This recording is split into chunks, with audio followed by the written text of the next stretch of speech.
How you going, people? I'm trying to set this hat up over this speaker for the complaint about the wind that I can't control. I can't see. Yeah, I think I'm in this. Just got back from a ride with my guys, and I was going to do a video on do cops have quotas? And I remember somebody asked me, when you're riding a horse, where do you carry your gun? When I'm riding a horse, I'm always wearing my chinks. And these are chinks because they're shorter. Some people call them something else. But the common phrase, these are chinks because they're shorter. If they went all the way to ground, they'd be chaps. Then there's different types of chaps, blah, blah, it's all horse stuff. But I have a pocket right here on my chinks. And I usually carry a knife right back here. So, but this right here is my pocket. So when I'm riding, this gun stays in these chaps, goes in my tack room. If I need my gun, I just pull it out. It's a little 357. Again, this is the most versatile. I have quite a few of these. I like them because there's no hammer. You can squeeze the trigger inside a coat pocket, inside a purse, inside your pocket. You don't need to pull the gun out to shoot this gun. It can be enclosed in anything and it'll still run. The only thing, you can't restrict the cylinder from moving. But other than that, this gun will shoot no matter where it's at or how enclosed or what happens. So I like carrying this. It's loaded with 357 rounds. So that's my carry gun when I'm out riding. I always keep that in my my little chinks pocket. It stays in there. It's a revolver. I don't have to worry about a safety. It's got a good trigger. I don't have to worry about it going off inside there. Trigger's enclosed. So that's where I carry my gun when I'm out riding my horses. So saddle pad's all wet from riding that horse. Set it out in the sun here. Do cops have quotas? Yeah, they do. Sitting on my phone. I can't tell, especially with that hat, if y'all can hear me, so I'll come a little closer. Quotas are, I mean, they're there. I don't care how many people tell you they don't have them. They'll call them performance standards, they'll call them performance objectives, they'll call it work-related evaluation history, whatever you want to do it. And my theory has always been small, kind of safe, where cops don't do a lot, they're much more likely to have quotas than busy agencies with a lot of crime. You know, Vallejo, Bay Area city, a lot of crime, a lot of violent crime. They don't give a shit about quotas. They know you can't go out on the street without taking calls and shagging calls and going call to call and doing reports. Your sergeant knows if you just can't be lazy. You're out there, you're in a rotate, you're going to get it. So, but in places, other places, like Woodland per se, they always had these little stat cards you had to fill out. And each month, you had to fill out how many safety violations you gave, and how many stops you made, and how many warnings you gave, and how many tickets you issued, and how many misdemeanor arrests did you have, and how many felony arrests did you have. And at the end of the month, the sergeant, you'd turn your card and it'd be like, dude, you ain't done shit all month, you're being lazy, blah, blah. So that was a way for administration to hassle the cops they don't like, that they're trying to get rid of, that aren't yes men, that will do whatever they want. So they use those stats to control those people and say, okay, we're going to ride your ass. Now, I never had a problem with stats, because to me it's, I fall head over heels into shit. I mean, all you gotta do is ride around and look for something, and you're gonna find it. So, I mean, good grief.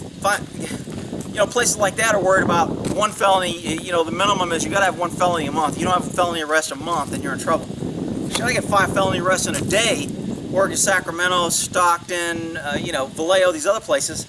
So they don't need to keep track if you're really, really busy. Now, the flip side of quotas is if you've got a lazy officer that doesn't do nothing, it's hard to discipline or get that officer to work for his money, other than him sitting out there at the coffee shop drinking donuts, eating coffee and eating donuts.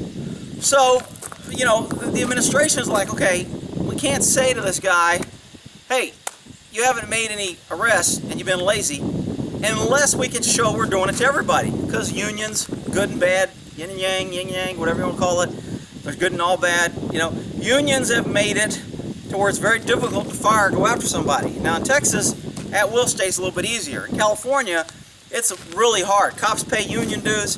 We have a strong union. We pay legal defense. We have a lawyer represent us anytime the agency wants to give us a letter of counseling.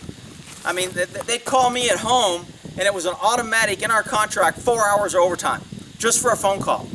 And you know, people were like, oh my God, that's crazy, because overtime, you know, depending on where I was at my pay scale, I was making anywhere from 40 to 55, 60 bucks an hour. Well, time and a half, I'm moving up real quick. So, you know, but the problem is, when you don't have that, you got administration and sergeants who just want to harass you, and they'll call you 20 times a day. You get off duty, you're trying to sleep, phone rings, and then they make it policy that you have to answer the phone. So then you answer the phone, it's like, hey man, we can't find that report. Did you do that? And I go, yeah, I turned it in. It's in the report box. Well, we can't find it. It's not there. I'm like, well, I turned it in. I don't know what you want to do. Well, you need to come in and find it and give it to us. And there would be no overtime, no nothing. That was all on the officer's time. So it was very easy to harass a cop, and a cop was like, shit, man, I never have any time off. So the union stopped that, but they went to the other side and said, if you call our guy at all, if his phone rings when he's off duty because he don't belong to you, he gets 4 hours overtime. You know why that's good? It's because you don't have people calling you for BS. If they call you, it better be worth 4 hours overtime.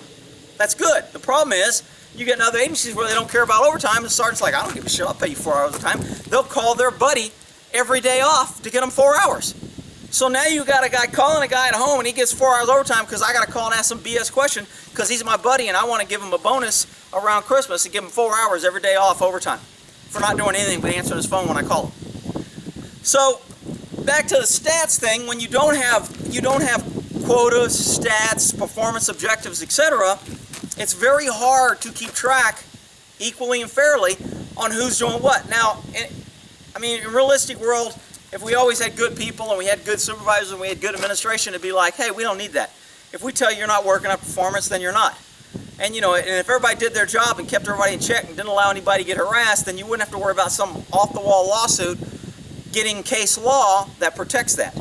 So all case law is derived from cops doing the wrong thing, administration doing the wrong thing, or they're not doing enough, or they're doing too much. That's how all case law happens. Because you just get to the extremes and everybody wants to push it to every end. So, is there quotas? In a small agencies, yeah. Now, in a bigger agency, if you're, you know, if everyone else is out here taking, you know, we're doing rapes, child abuse, kidnappings, all this shit, and every time you get a call, you go what's called a preempt, and when you're driving, if you get dispatched for a call, you can preempt that call for a traffic stop or another call. And then you go out on a traffic stop, and if that's a priority call, that means they have to give your call to someone else. And then they have to go and take the paper, because the person there takes the paper. So there's some officers that, as soon as they got a call, when we got dispatched, you know, if the call was a rape, that's a lot of paperwork, medical, hospital, you're tied up for the rest of the shift, you're probably working overtime, you're screwed. If you had tickets to the show or opera or whatever at the end of the shift, you're screwed. You just lost those tickets because you're going to be working overtime. So there's guys that'll be like, shit, I don't want that call. Preempt, I got to stop this car. So they'll pull this car over. Is that kind of a quota? Is that kind of a way around getting to that call? Sure. Does it happen? Yeah.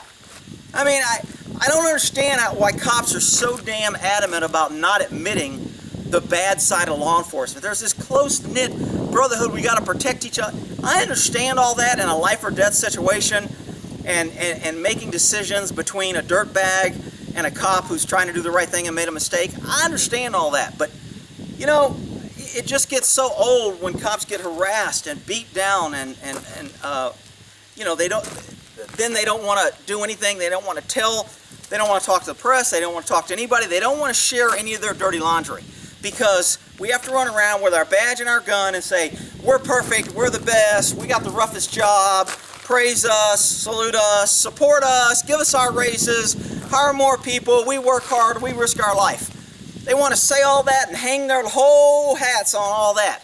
But when it comes to, are there quotas, are there bad cops, are there cops that, or their administration that just sell people out? Is a lot of police work politics, and it depends on who's at the top and who's he's friends with. And does somebody who knows the chief get treated better than somebody who doesn't? Yeah, hell yeah, he does. I mean, a lot of people drop names and go, hey man, is Chief so-and-so there? Me and him are buddies. And if you're doing something for some bullshit ticket, somebody that really knows the chief wouldn't throw his name out like that. So it'll be like, yeah, I know the chief, he's still here, I'll tell him you said hi. Here, press hard, 3 copies. If it's a ticket, it's not a big deal. Now, if it's going to talk about getting a warrant and it's going to be an iffy case and it's going to be high press and this is the thing, then if somebody drops the chief's name, you may want to call him and say, hey, I got this guy for this, I'm working on this case, blah, blah. And the chief may go, hey, he's politically connected. He may go, if he's a good chief, he'll go, yeah, I know him, he's a friend of mine, do your job, do what you got to do. And that'll be the end of it. If he's not, which most of them aren't, because you don't get to be chief by being a good guy, you get to be chief by kissing people's ass who promote you to chief. So most chiefs are not like that. They're totally appointed, they're totally got there, not from being good cops, not from being, you know, they'll hang these stats on everything they've done and how many arrests and everything. But believe me, I have never met a chief that was a good street cop and worked his way up and did the right thing. The only people that make chief, captain, lieutenant, your higher ranks are your yes men, your people who will help a freaking crooked politician hide the body in a car, people who will conceal evidence, who will hide, who will lie.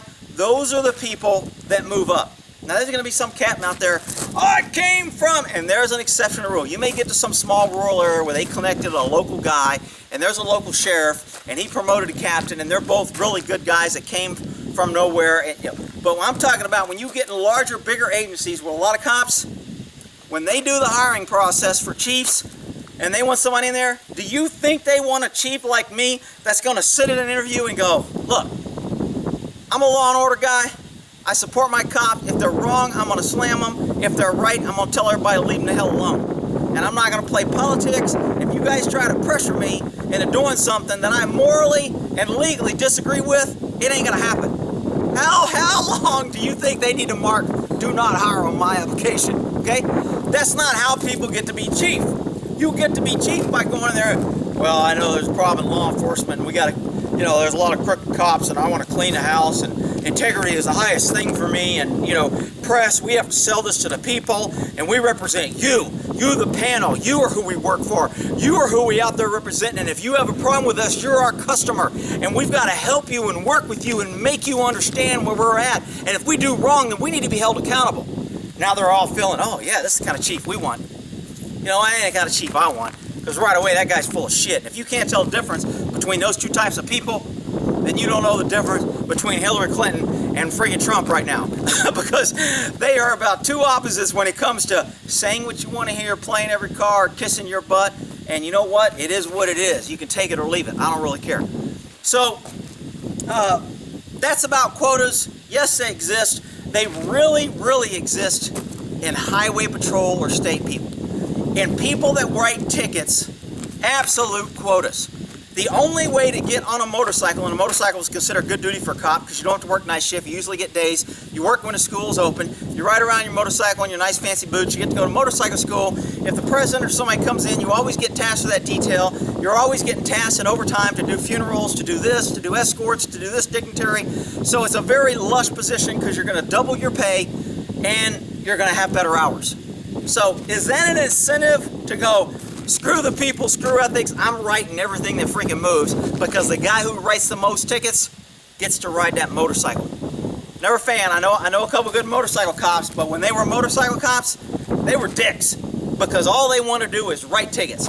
No morals, no spirit of the law, no intent of the law, no, this is a pretty good reason, maybe I should give a warning. Absolutely not. They were all about, at the end of the shift, who could turn in the biggest ticket book of written tickets. And then they'd have contests, and they'd mark them on the wall. And the person who wrote the sergeant would be like, person who writes the most tickets this month gets this bottle of whiskey that's 10 years old, blah, blah, blah.